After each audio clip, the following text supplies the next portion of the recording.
बातम्या सविस्तर पुन्हा एकदा पार्थ पवार जमीन व्यवहार प्रकरणी आता चौकशी समितीचा शासन निर्णय जारी झालाय। महसूल विभागाचे अपर मुख्य सचिव विकास खारगेंच्या अध्यक्षतेखाली समिती गठीत झाली आहे। अपर मुख्य सचिवांसोबत आणखी 5 जण समितीमध्ये आहेत।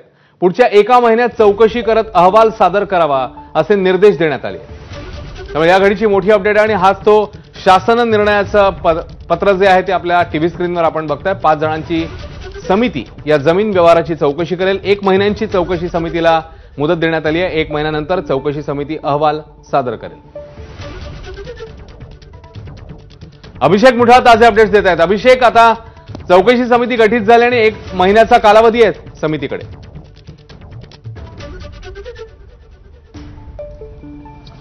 हो, नक्कीच। एकूणच मुंडवा जी जमीन घोटाळा प्रकरण आहे या संदर्भात चौकशी समिती ही कालच आपल्याला पाहायला मिळालेलं होतं की ती लावण्यात आलेली होती। अपर मुख्य सचिव विकास खारगे यांच्या अध्यक्षतेखाली ही समिती नेमण्यात आलेली होती आणि त्या समितीला साधारणपणे 1 महिन्याचा कालावधी देण्यात आलेला होता। एकूणच या संदर्भात चौकशी करण्याचे देखील आदेश देण्यात आलेले होते। प्रामुख्याने जर का पाहायचं तर यामध्ये विकास खारगे यांच्यासोबतच इतर एकूणच काही अधिकारी आहेत त्यांचा देखील आपल्याला यामध्ये समावेश पाहायला मिळतो आहे, ज्यामध्ये विभागीय आयुक्त पुणे असतील किंवा मग जमावबंदी आयुक्त आणि संचालक भूमी अभिलेख यांचं नाव असेल किंवा नोंदणी महानिरीक्षक व मुद्रांक नियंत्रक जिल्हाधिकारी पुणे, सहसचिव मुद्रांक आणि महसूल व वन विभाग अशा हे सगळे सदस्य आहेत ज्यामध्ये यामध्ये गठीत करण्यात आलेल्या समितीमध्ये आपल्याला पाहायला मिळतात। एकूणच या सगळ्या प्रकरणामध्ये अनियमितता झालेली आहे आणि या संदर्भात कशा प्रकारे चौकशी होईल। अभिषेक, तुला थोडंसं थांबवतो मी, आणखी एक अपडेट येते त्याविषयी देखील तुझ्याशी बोलायचं आहे। मात्र पार्थ पवार वादग्रस्त जमीन ही आता शासनाकडे पुन्हा एकदा जमा करू शकतात अशी अपडेट आहे। सूत्रांकडून तसं कळतंय। शासन जमीन खरेदी प्रकरणी अजित पवारांवर अंगलट येण्याची शक्यता असल्यानं हा जमीन व्यवहार तुर्तास स्थगिती देण्याची शक्यता ही वर्तवण्यात येते। सूत्रांकडून आपल्याला ही माहिती कळते। पुन्हा एकदा अभिषेककडे आपण जाऊया। अभिषेक, एकीकडे चौकशी समितीचा शासन निर्णय आपण पाहिला, मात्र तुर्तास या सगळ्या वादामध्ये आता आणखी हे प्रकरण चिघळू नये म्हणून हे पाऊल उचललं जाऊ शकतं। पार्थ पवार जमीन शासनाकडे तुर्तास जमा करू शकतात का?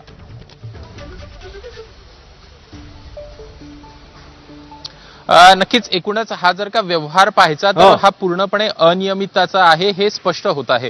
काल देखील आपण पाहिलं तर या संदर्भात एक जो रिपोर्ट काढण्यात आलेला होता, एकूणच परिपत्रक काढण्यात आलेलं होतं, त्यामध्ये शासनाने स्पष्ट म्हटलं होतं की ही जमीनच शासनाची आहे आणि त्यामुळे या संदर्भात चौकशी लावण्यात आली होती। एकूण निलंबन देखील यामध्ये करण्यात आलेलं होतं आणि अशा परिस्थितीमध्ये ती शासनाला तुम्हाला परत द्यावीच लागणार आहे आणि त्यामुळे एकूणच या सगळ्या व्यवहारावरच कुठेतरी प्रश्नचिन्ह उपस्थित आपल्याला होताना पाहायला मिळालेले होते आणि त्यामुळे ही जमीन जी आहे ती आपल्याला पुन्हा एकदा शासनाला परत जी आहे ती दिली जाऊ शकते। सोबतच एकूणच हे प्रकरण कुठेतरी अजित पवार यांच्या अंगलट येताना आपल्याला दिसतं आहे। राजकीय दृष्ट्या पाहायचं तर कुठेतरी अजित पवार यांना देखील हे सगळं अडचणीचं ठरताना पाहायला मिळत आहे आणि त्यामुळेच या संदर्भात एकूण निर्णय जो आहे तो घेतला जाऊ शकतो आणि ही जमीन जी आहे ती पुन्हा एकदा शासनाला परत दिली जाऊ शकते आणि एकूण या संदर्भात अजित पवार काय भाष्य करतात हे बघणं देखील महत्त्वाचं असेल। खरं अभिषेक, जसं तू सांगतोयस 2 वेगवेगळ्या गोष्टी या घडीच्या 2 मोठ्या अपडेट आपल्याला अभिषेक पुन्हा एकदा आपल्या प्रेक्षकांना सांगाव्या लागतील। एक तर चौकशी समिती संदर्भातला जो शासन आदेश शासन निर्णय जो आहे तो समोर आलेला आहे, त्याचं पत्रक आलेलं आहे। 5 जणांची समिती गठीत झाली आहे। 1 महिन्याचा चौकशी अहवालाचा त्यांच्यासाठी वेळ देण्यात आलाय। दुसरीकडे हे सगळं घडत असतानाच जमीन व्यवहाराला तुर्तास स्थगिती देण्याची शक्यता जी आहे ती वर्तवण्यात येते। जमीन शासनाकडे पुन्हा एकदा जमा होण्याची शक्यता देखील वर्तवण्यात येते। त्याच्यामुळे आता बघावं लागेल येणाऱ्या काळामध्ये काय घडामोडी घडतात। मात्र 5 जणांची समिती एकीकडे जमीन व्यवहाराची चौकशी करत असतानाच जमीन व्यवहाराला ही तुर्तास स्थगिती मिळू शकते, ही जमीन शासनाकडे जमा होऊ शकते।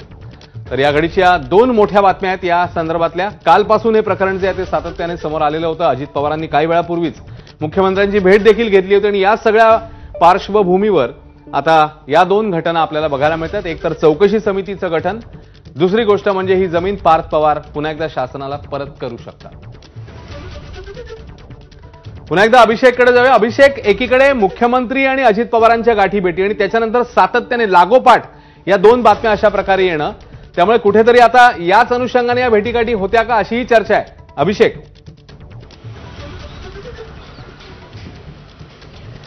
नक्कीच एकूणच या संदर्भात पाहायचं तर दुपारी साधारणपणे 12च्या सुमारास आपल्याला उपमुख्यमंत्री अजित पवार हे येताना पाहायला मिळाले होते वर्षावर. पहिली ही भेट म्हणावं लागणार आहे मुख्यमंत्र्यांसोबत. मात्र तेव्हा कोणतीही चर्चा कुठंही या संदर्भात झाली नसल्याची देखील आपल्याला माहिती मिळालेली होती. मात्र पुन्हा एकदा अजित पवार हे वरळी डोमकडे गेल्यानंतर पुन्हा एकदा वर्षा निवासस्थानी येताना आपल्याला पाहायला मिळेल. सोबतच सुनील तटकरे आणि प्रफुल्ल पटेल हे दोघं देखील नेते त्यांच्या सोबत होते. साधारणपणे 3:20चा वेळ होता. हे दोघंही नेते एकूण वर्षावर तिघही नेते हे वर्षावर दाखल झाले आणि साधारणपणे 40 मिनिटं ह्या चौघाही नेत्यांमध्ये आपल्याला खलबत होताना पाहायला मिळालेली आहे. एकूणच या जमीन व्यवहाराप्रकरणीच ही सगळी खलबत झाल्याची देखील सूत्रांची माहिती आहे आणि या संदर्भातच काही निर्णय जो आहे तो देखील अपेक्षित असणार आहे. या पार्श्वभूमीवर जर का पाहायचं तर एकूण ही जमीन जी आहे ती कुठंतरी परत द्यावी लागणार आहे.